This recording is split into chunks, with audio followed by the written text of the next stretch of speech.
Alors bonjour à tous, je suis là pour vous parler de l'Iran. Je voudrais vraiment remercier les organisateurs de me donner la parole pour parler du peuple iranien aujourd'hui. Je vais vous prendre 5-6 minutes de votre temps.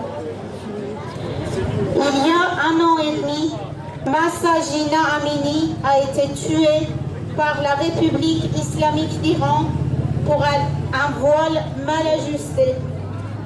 Il s'en est suivi le mouvement Femmes, Vie, Liberté pour protester contre le foulard obligatoire, et j'insiste, pas contre le foulard, et pour contester tout le système patriarcal.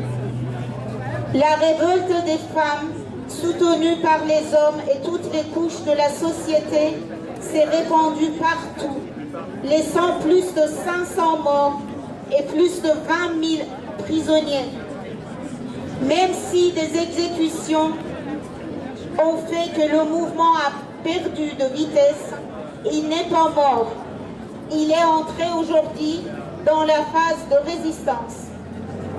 Les femmes continuent leur combat contre l'apartheid sexiste de ce régime en refusant de porter le foulard obligatoire au risque de leur vie, de la prison, de la torture, du viol et de la confiscation de leur voiture, des amendes, etc.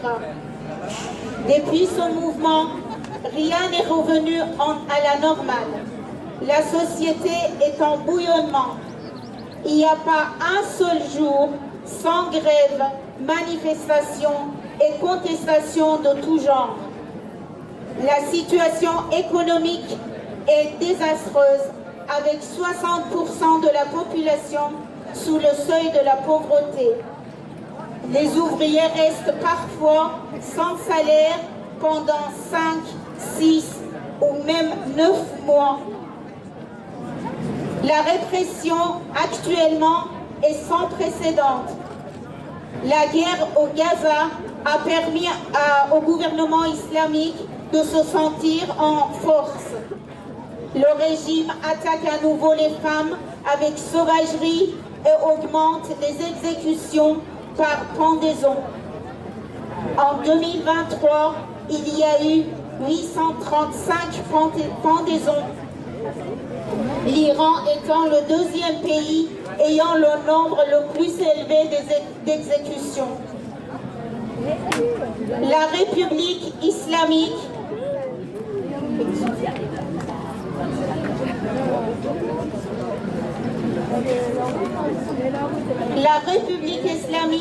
a étendu son emprise délétère sur l'Europe en soutenant la Russie et son invasion et en finançant tous les groupes terroristes et fanatiques de la région. Nourri par l'argent de la drogue entre autres, l'Iran fait régner la terreur en exécutant les petits trafiquants sur les grues dans les places publiques, ainsi que les manifestants et l'opposition. La communauté internationale continue à soutenir ce gouvernement. L'ONU choisit honteusement Téhéran pour présider la conférence internationale sur le désarmement nucléaire et lui accorde la présidence du Forum social sur l'utilisation des multimédias pour les droits de l'homme, ce qui permet à ce gouvernement de prendre des ailes et renforcer la répression et augmenter considérablement les exécutions et les condamnations à mort. La dernière en date, celle de Toumoj Salehi, le rapport militant bien connu en Iran. Et lui, un manifestant, son exécution semble être imminente. À l'heure actuelle, des dizaines de personnes sont sous le coup de la condamnation à mort pour avoir manifesté ou défendu le mouvement Femmes, Vie, Liberté.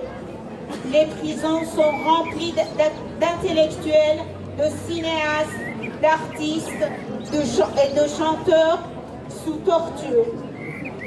4 otages français sont actuellement en prison en Iran pour servir d'appât pour le gouvernement islamique.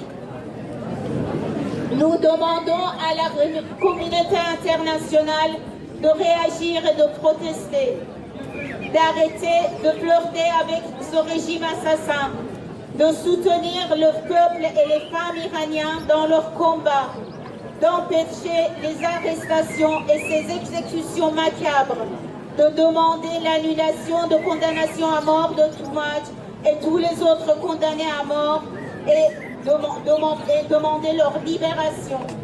Au nom de Femmes, Vie, Liberté, au nom du peuple iranien, merci à tous.